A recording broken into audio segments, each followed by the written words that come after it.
आणि ओढ विठू माऊलीची आषाढीच्या या वारीला चालते भक्तांची पालखी माथ्यावर टिळा गंधाचा, हातात तुळस वारीची, घुमतात टाळ मृदुंग आता बोलू लागली ओवीची विठ्ठल विठ्ठल जय हरी विठ्ठल पंढरीचा राजा माऊली विठ्ठल विठ्ठल विठ्ठल जय हरी विठ्ठल पंढरीचा राजा माऊली विठ्ठल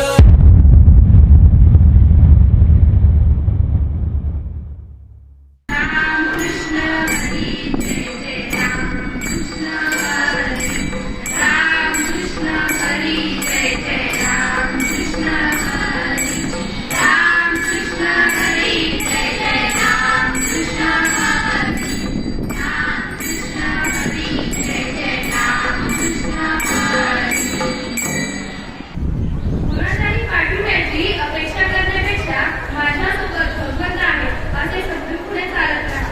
दगडाने डोकेही फुटतात, परंतु जर त्या दगडाची मूर्ती बनवली तर त्यावर लोक डोके टेकतात. आज आपण एका अत्यंत पवित्र आणि प्रेरणादायी विषयावर चर्चा करणार आहोत. ते म्हणजे आपली भक्ती आणि आपल्या संस्कृतीची शक्ती. आपला भारत देश हा विविधतेने नटलेला आणि समृद्ध परंपरेचा वारसा लाभलेला देश आहे. या वारशाचे दोन मुख्य आधारस्तंभ म्हणजे आपली भक्ती आणि आपली संस्कृती. भक्तीची शक्ती.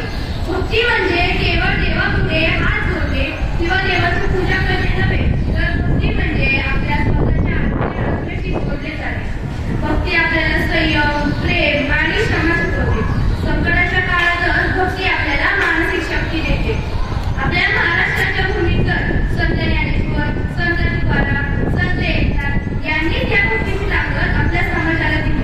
भक्तीने माणसाला माणुसकीच्या वाटेवर चालण्यास प्रवृत्त केले आणि समाजाला जोडण्याचे काम केले. संस्कृतीची शक्ती. संस्कृती म्हणजे आपली जीवनशैली, आपले विचार, आपली भाषा, सण उत्सव आणि नृत्य. आपली संस्कृती हीच आपली खरी ओळख आहे. आजच्या आधुनिक युगात पाश्चात्य संस्कृतीचा प्रभाव वाढत असताना आपली भारतीय संस्कृती आपल्याला आपल्या मुलांशी जोडून ठेवते. वसुधैव कुटुंबकम म्हणजे संपूर्ण जग हे कुटुंब आहे हा विचार देणारी आपली संस्कृतीच आपल्याला निसर्गाशी समरसून राहणे शिकवते. भक्ती आणि संस्कृतीचा संगम. जेव्हा भक्ती आणि संस्कृती एकत्र येतात तेव्हा एक अफाट मानसिक ऊर्जा निर्माण होते. आपल्याकडील वारी, सण उत्सव, लोककला या भक्ती आणि संस्कृतीचे उत्तम उदाहरण आहे. पंढरीची वारी येथे येथे उत्कृष्ट उदाहरण आहे, जिथे लाखो वारकरी कोणतीही जात न मानता एकत्र येऊन विठ्ठलाच्या भक्तीत लीन होतात. हाच तो भक्तीचा धागा जो आपल्या संस्कृतीला जिवंत ठेवतो आणि समाजाला जोडण्याचे काम करतो. निष्कर्ष शेवटी एवढेच म्हणेल की भक्ती आपल्याला जगण्याची सद्गुण देते आणि संस्कृती आपल्याला जगण्याची पद्धत शिकवते.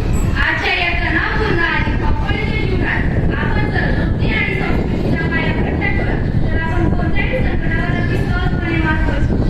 आपला हा महान वारसा आपल्या भावी पिढीपर्यंत पोहोचूया हीच आपल्या दिवसाची खरी सुरुवात ठरेल. धन्यवाद. जय हिंद, जय महाराष्ट्र. राम कृष्ण हरी जय.